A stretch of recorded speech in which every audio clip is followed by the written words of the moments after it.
Operation के पहले मरीज को एनेस्थीसिया देने की तकनीक में काफी बदलाव आ गए हैं। आने वाले वर्षों में एनेस्थीसिया के क्षेत्र में भी आर्टिफिशियल इंटेलिजेंस देखने को मिलेगी।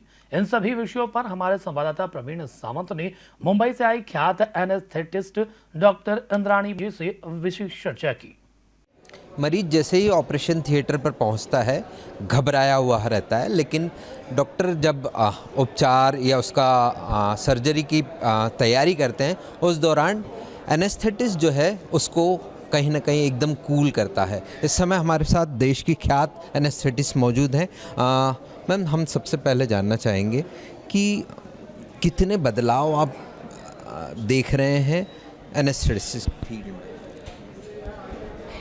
एक ज़माने में ईथर यूज़ करते थे और अभी इतना बदल चुका है कि हम पेशेंट्स एकदम हाई रिस्क पेशेंट्स को भी हम एकदम स्मूथ एनेस्थीसिया देके उनको एक्चुअली हम बचा सकते हैं।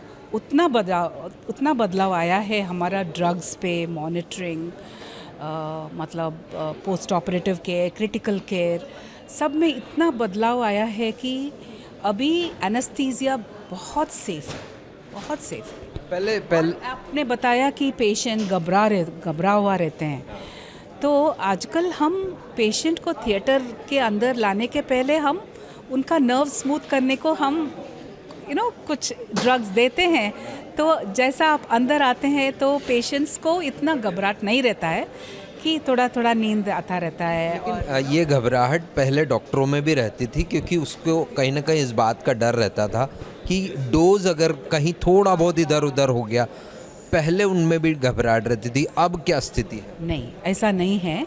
ऐसा एक्सेसिव एनेस्थीसिया में ओवरडोज दे दिया, ऐसा सब कुछ होता नहीं है आजकल।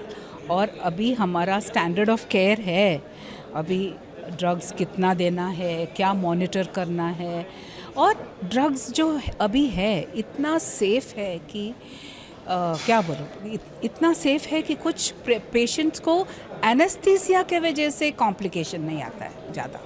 Very rare, very very rare anaesthesia related complication देखने को तो मैं तो इतना साल में मैंने। जब मरीज के ऑपरेशन की बात चलती है घर में, जब मरीज काउंसलिंग टाइप का होता है घर में भी कि अब आपका कल ऑपरेशन है, तो वो कहीं ना कहीं ये रहता है कि अब मुझे कल बेहोश कर दिया जाएगा, पूरी तरीके से पता नहीं होगा। लेकिन अब हालात पूरी तरीके से बदल गए। अब जो है वो जागृत अवस्था में मरीज़ जागृत रहता है और उसका ऑपरेशन चलता रहता है, वो इवन डॉक्टर से बात भी करता है। तो वो अलग है, वो एनेस्थीसिया अलग है, वो रीजनल एनेस्थीसिया हम बोलते हैं। उसमें इतना एडवांसमेंट आया है और ये कॉन्फ्रेंस में उसके बारे में बहुत मतलब माहिती सबको दे रहे हैं, और रीजनल एनेस्थीसिया में क्या क्या एडवांसमेंट है, किस तरह के बदलाव आ गए हैं। आप पहले से देखते हैं क्या क्या नई तकनीक आ गई। द प्रॉब्लम इज़, अगर हम स्पाइनल जो पीठ में सुई देते हैं ना, वो देने के बाद पेशेंट को पैर उठाने को शायद 7-8 घंटा, 4-5 घंटा या 7-8 घंटा लग जाता है। अभी हम वो प्रॉब्लम नहीं है, हम स्पाइनल देते हैं और उसको हम सेगमेंटल स्पाइनल बोलते हैं। उसमें patients who are smokers, heart disease, जो पेशेंट्स जिसको ऐसा स्पाइनल नहीं दे सकते हैं, उनको भी अभी हम दे सकते हैं, मतलब बहुत सेफली दे सकते हैं। वो डिटेल सब ये कॉन्फ्रेंस में दिया गया। अच्छा, हम देखते हैं कि पहले मरीज को ऑपरेशन हो गया, लेकिन उसको होश में आने में टाइम लगता था। वो लगभग 1-2 घंटा, 3 घंटा, कई बार 5-5 घंटा जो है वो एनेस्थीसिया से बाहर आने में लगता। पहले ट्राइलिन, क्लोरोफॉर्म, ईथर, उसमें वो सब प्रॉब्लम था। आजकल हमने जो अभी यूज़ कर रहे हैं, प्रोपोफॉल करके एक ड्रग यूज़ करते हैं, उसमें भी पेशेंट जल्दी बाहर उठ जाता है। और सीवोफ्लोरेन, डेसफ्लोरेन करके वो हम ट्यूब में देते हैं हम, वो भी उसमें से भी जैसा हम बंद करते हैं तुरंत 1-5 मिनट में उठ जाते हैं, तो वो प्रॉब्लम अभी नहीं है। सर्जन को सब याद रखते हैं लेकिन एनेस्थीसिस्ट जो है वो याद नहीं रखते हैं ऑपरेशन के दौरान। कहीं अगर मरीज़ का किसी का ऑपरेशन भी हुआ है तो वो कहता है डॉक्टर जोशी ने मेरा ऑपरेशन किया है, लेकिन वो डॉक्टर इंद्राणी को नहीं जान पाते, नहीं पहचान। तो इसका कई बार लगता है दुख कि इतना बड़े कि लगता है ऑफ कोर्स। पेशेंट्स हम नहीं लाते हैं ना, सर्जन्स लाते हैं, पर फिर भी हम जाके हम पेशेंट्स को हम इंट्रोड्यूस कर लेते हैं। My name is doctor Indrani and I am your anaesthetist and I will be there to take care of you. So हम इंट्रोड्यूस करके हम बोल देते हैं पेशेंट्स को। मरीज़ जब ऑपरेशन थिएटर मतलब तय होता है कि ऑपरेशन अब किया जाना है तो डॉक्टर से कंसल्ट करता है, उससे पूछा जाता है कि उसे क्या करना चाहिए मरीज़ को एक दिन पहले से एक दिन बाद तक। क्या मरीज़ एनेस्थेटिस्ट के पास भी आता है?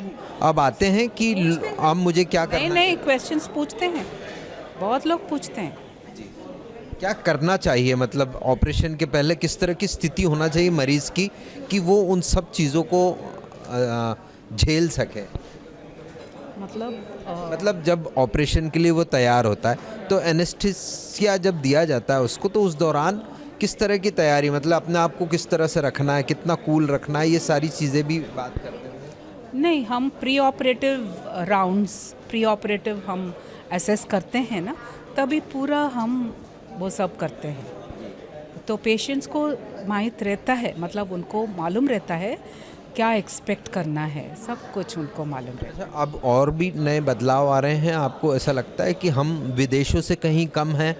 जहाँ विदेश में जो चल रहा है इसमें एनेस्थीसिया में नहीं, हमारा इंडिया में it's as good as abroad.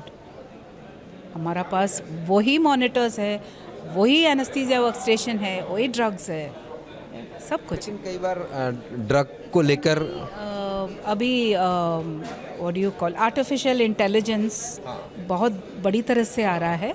शायद फ्यूचर में वो भी हमारा एनेस्थीसिया में भी अफेक्ट करेगा। किस तरह से हेल्प कर सकता है कर सकता है, वी डोंट नो। मतलब अभी जैसे रोबोट आर्म आता है ऑपरेशन के लिए, उनको जो फैसिलिटी, हाँ रोबोटिक्स है रोबोटिक्स एनेस्थीसिया में भी है। वो डिसाइड करता है कि कितना आपको ड्रग, वो आने के लिए और 50-30 साल तो है, तो वो देखते हैं कैसे। अब पहले की तरह उतना अनसेफ नहीं है anaesthesia. Anaesthesia is very safe, don't worry at all. बिल्कुल, जिस तरीके से डॉक्टर इंद्राणी ने बताया कि अब जो है वो एनेस्थीसिया उतना असुरक्षित नहीं रहा जो पहले कभी हुआ करता था, और पहले जिस तरीके से मरीज़ को एनेस्थीसिया दिए जाने के बाद उसको होश में आने में समय लगता था वो भी कम हो गया। और आने वाले दिनों में जिस तरह से डॉक्टर इंद्राणी ने बताया कि शायद आर्टिफिशियल इंटेलिजेंस भी जो है वो एनेस्थीसिया के क्षेत्र में प्रवेश करेगा। मेरे सहयोगी लोकेश कश्यप के साथ प्रवीण सावंत, डीजीआना न्यूज़, इंदौर।